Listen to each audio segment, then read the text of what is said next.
The Grenfell tragedy exposed a building safety crisis that's been affecting hundreds of thousands of people across the UK. And yet, 7 years on, many are living in unsafe flats or have been left homeless with nowhere to turn. The cladding crisis continues and is having a devastating effect on the physical and mental health of its victims. So why are so many people still at risk? And why are the governments so slow to respond? Well, I'm Charlene White, and this is What You Need to Know. Hello and welcome to today's episode of What You Need to Know. I'm joined by ITV News Social Affairs Correspondent Sarah Corker. And Sarah, you've been investigating the cladding crisis across the UK for ITV News. So can you talk us through, give us a sense of the scale of the issue that we're facing at the moment? Hi Charlene. Yeah, the scale of this crisis is enormous. It is ongoing, and for the thousands of people caught up in this, there is no end in sight. Many of them have told me over the years that I've reported about this that their lives are on hold, they're paused, they feel powerless really, because nothing seems to be happening. They're just stuck in these buildings that are unsafe. Now, if I give you one example, across Greater Manchester, more than a third of high-rise buildings have some kind of fire safety fault. So that number is huge, and they're not getting fixed, and progress is just so slow. And actually I've seen official documents showing that 150 of those buildings in Greater Manchester are actually so dangerous that special measures have been put in place to try and keep residents safe. So they include things like fire wardens who patrol the buildings day and night to make sure that safety is, paramount, and to keep residents safe. And can you imagine living like that for residents for years and years and years? And this is a scenario that's being repeated in towns and cities across the UK, and this crisis isn't going away. I mean, so many of us remember those pictures of the Grenfell Tower tragedy, and it just seems unfathomable that 7 years later, the progress is still so slow. Why? Well, the background to this is really important. If I just remind you, it was actually the flammable cladding that was wrapped around Grenfell Tower that caused the fire to spread so rapidly. The fire engulfed the building within minutes. Now, in the aftermath of Grenfell, in the years that followed, the tragedy exposed decades of failures across the construction sector. So there were checks on buildings across the UK that had similar cladding on, and basically what it showed was there was a range of faults, not just dangerous flammable cladding, but other issues like missing fire breaks, flammable balconies, defective fire doors, all sorts of things that were just built incorrectly and that put residents at risk. And this is the result of years of deregulation, of cutting red tape under Labour and Conservative governments. And those in the building sector, in a way, felt kind of untouchable, corners were cut, and the end result is this huge building safety crisis. And it's a complicated web of blame, and for years, 7 years since Grenfell, there have been disputes really over who should pay to fix these buildings, and in the meantime thousands of leaseholders are just waiting, stuck, unable to move, unable to sell, unable to get on with their lives. Now, you've spoken to quite a few people as part of this investigation. You spoke to somebody called Fozia, who had to move out of her accommodation in Oldham like 4 years ago because it was deemed unsafe, and she's not been able to move back. And she's one of thousands of others who are in a very similar situation. Yeah, that's right. And since Grenfell, it's actually estimated that 15,000 residents in high and mid-rise blocks have been forced to leave their homes due to either a fire or defects that have been found. And new analysis for ITV News has shown that in the last 3 months alone, 600 people have had to evacuate their homes. And Fozia's story is particularly heartbreaking. She was given just 24 hours to leave her two-bed flat in Oldham. And that was nearly 4 years ago. I met her this week. She's in her 40s. She's working 2 jobs to help pay the bills. She's living in a student hostel at the moment. She's paying £500 a month for a tiny room, no carpet. She's sharing a bathroom and a kitchen with 20 other people. She's doing laundry in a bucket, and at the same time she's still having to pay for that flat in Oldham that she can't even step foot in. And she told me that the stress of all of this is having a huge impact on her mental health. We all are suffering mentally, physically, financially. We are broke. Because of their negligence, we are nowhere. And who is going to be responsible, and who is going to take the responsibility? As I know, is like a blame game. For me, is like I'm in a cave without light, without any hope. So every day I cry. I go to work 7 days to meet my ends, and at the same time I cry every day when I come home and I don't see the way my lifestyle was. Financially then, how much of a strain is that on you? It's too much. In one point, to be honest, it sound maybe that I'm covered, but I'm not covered. In one point I really wanted to took my life. Really?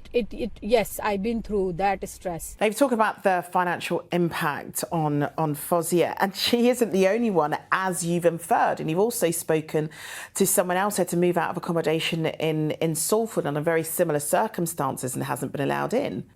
Yeah, and this is a different situation, but I think it illustrates the many layers to this cladding crisis. So there are 9 blocks in Salford. They are owned by the council.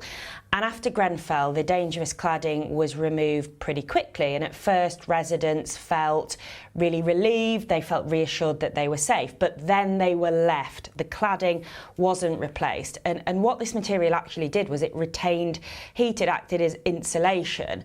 But the block's just been left like a building site. There is no insulation on the block at all since 2020. And what that means is every winter, when temperatures fall, residents say they are freezing. Their energy bills are enormous.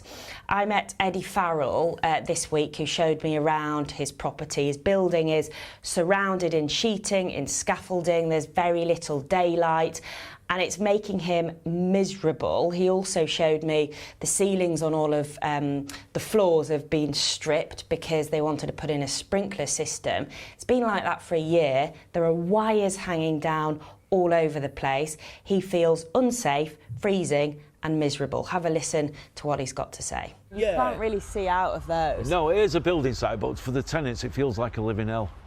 It's dark, it's damp, it's cold, there's wires hanging down everywhere. We just feel abandoned. What effect is this having on your health, Eddie? I've had 3 heart attacks while I've been in this block.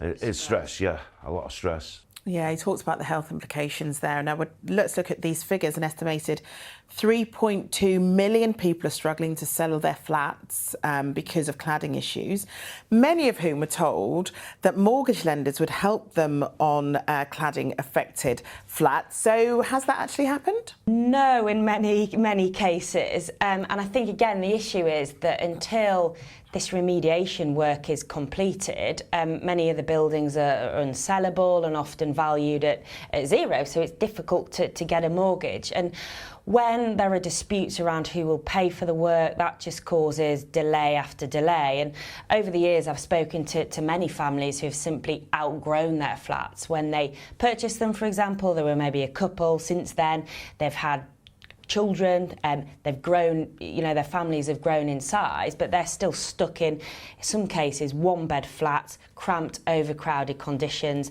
They've described themselves as mortgage prisoners, desperate to move on, but they just can't. And all of this affects, of course, confidence in the housing market. Often these types of flats are the first step onto the property ladder. That rung of the ladder, is being blocked. People just can't move on.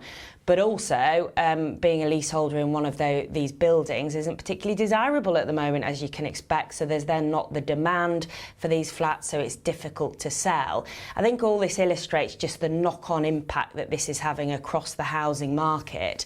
And another leaseholder I spoke to in Leeds actually told me, she's so fed up of not being able to sell her flat or move on. The building have taken the developer, the building owner, the freeholder, freeholder, all of them to court to try and get them to do the work, to get it completed so that they can sell and move on. Still, nothing is happening.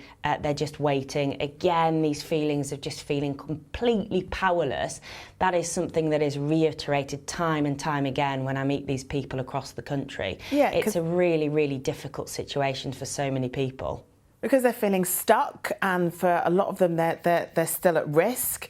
You know, you talked about Fozia, who's got those financial implications. You've talked about Eddie, who has both physical and mental implications in his case. And there are so many more people like them. So what does the government have to say about it? Well, I think for Fozia and her situation, one of the things that's causing the most impact for her is she's still having to pay £4,000 a year in service charges for a flat that she can't even step foot in, and that is just breaking her financially.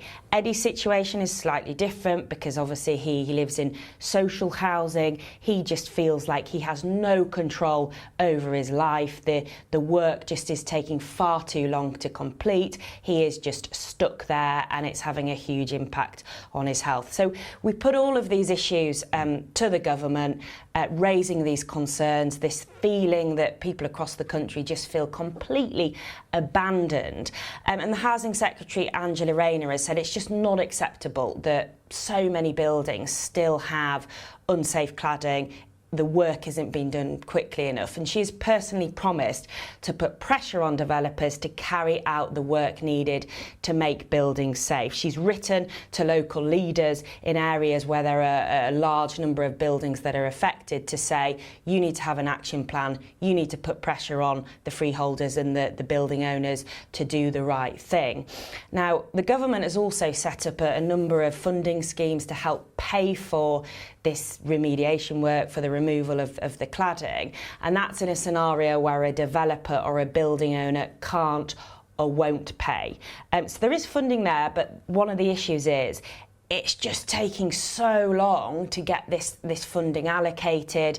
And again, if I point you to some official figures, it just shows you the glacial pace of the remediation work. So work still hasn't started to remove dangerous cladding on more than half of the blocks with known risks. And since Grenfell, nearly 5,000 buildings have been classed as having life-critical cladding or fire safety defects. That's nearly 250,000 flats. So these numbers are mind-boggling. It's actually difficult to get your head around them. There's just such a huge numbers. And actually, the figures show that every month, more buildings are being identified as having faults than being fixed. So this puts into context, really, the scale of the issue. The government say they're putting pressure on the industry to do the right thing. But, you know, speak to people stuck in these situations year after year with no end to this suffering, and they feel like progress is just far, far too slow. All right, Sarah, thank you so much for talking us through that. Thank you. Well, for more on this, do head over to our website for more on the cladding crisis. And actually do have a look back through our other quick briefings on a range of headline topics to find out what you need to know. Until next time, thanks for listening.